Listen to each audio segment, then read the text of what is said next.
Hello ma'am, நாங்க ஈரோட்ல இருந்து பேசுறேங்க மேம். உங்க பொண்ணோட கல்யாண விஷயமா கொஞ்சம் பேசணுங்க மேம். நீங்க என் பொண்ணுக்கு கல்யாண விஷயமா பேசுறதுக்கு முன்னாடி எங்க பொண்ணுக்கு நாங்க எப்படிப்பட்ட வரனா பாக்குறோம் அப்படிங்கறத நாங்க சொல்லிடுறோம். நாங்க என்ன சொல்றோமோ சொல்லிடுறோம், அதுக்கப்புறம் நீங்க பேசுங்க. மேடம், கொஞ்சம் பொறுங்க. நான் என்ன சொல்ல வர்றேன்னா, நீங்க ஒண்ணும் சொல்ல வேண்டாம். நாங்க பொண்ணு பெத்தவங்க, நாங்க என்ன சொல்றோமோ அதை கேளுங்க சார் ஃபர்ஸ்ட். சரி மேடம், நீங்க முதல்ல என்ன சொல்லணுமோ சொல்லுங்க, அப்புறம் பொறுமையா நான் சொல்றேன். பையன் 1,00,000 மேல சம்பளம் வாங்கணும்.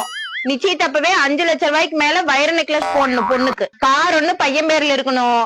தோட்டம் தரவு நிறைய இருக்கணும். பெரிய வீடு ஒண்ணு பையன் பேர்ல இருக்கணும். ஏங்க மேடம், நீங்க சொல்றதெல்லாம் பொண்ணு கல்யாணத்துக்கு போட்ட கண்டிஷனுங்களா? அவ சின்ன பொண்ணு, அவளுக்கு இதெல்லாம் எங்க சார் தெரியும்? வெகுளியா வளர்த்திட்டு நாங்க பெத்தவங்க, நாங்க தான் பொண்ணு சௌரியமா என்ன பண்ணி வைக்கணுமோ அதை பண்ணி வைக்கணும். ஒரே பொண்ணு, ரொம்ப செல்லம் கொடுத்து வளர்த்திட்டோம். போற வீட்டுல போய் அவ கஷ்டப்படக்கூடாது. அதனாலதான் நாங்களா பார்த்து இந்த மாதிரி கண்டிஷன் எல்லாம் போடுறோம். சரி மேடம், நான் என்ன சொல்ல வரேன்னா, இருங்க, நான் இன்னும் சொல்லி முடிக்கல. இன்னும் முடிக்கலையா? சரி சொல்லுங்க. என் பொண்ணுக்கு வாச தொலைச்சு கோலம் போட தெரியாது. அவ லீவ் நாள்ல எல்லாம் 10 மணிக்கு மேலதான் எந்திரிப்பா. சமையல் எல்லாம் பண்ண தெரியாது. அவளுக்கு சேரி கட்ட தெரியாது.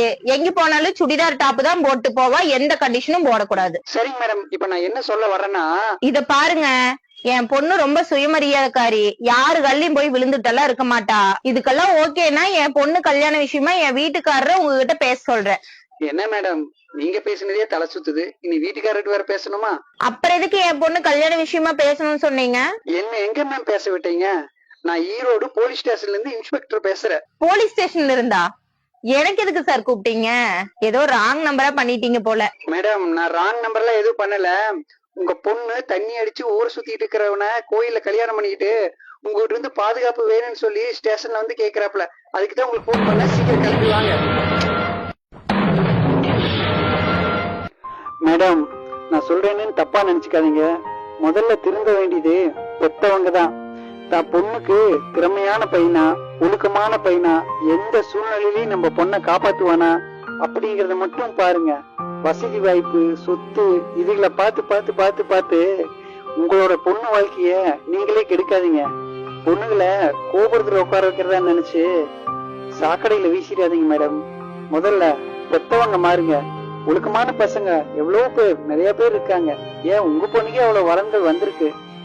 ஆனா உங்களை மாதிரி பெத்தவங்க தான் சொத்துக்கு ஆசைப்பட்டு பிள்ளைய வசதியா கொடுக்கணும்னு சொல்லி நல்ல வரன்களை எல்லாம் விட்டுட்டு குப்பமேட்ல ஊண்டி பொண்ணுங்களை தள்ளுறீங்க. இனிமேலாவது திருந்துங்க மேடம்.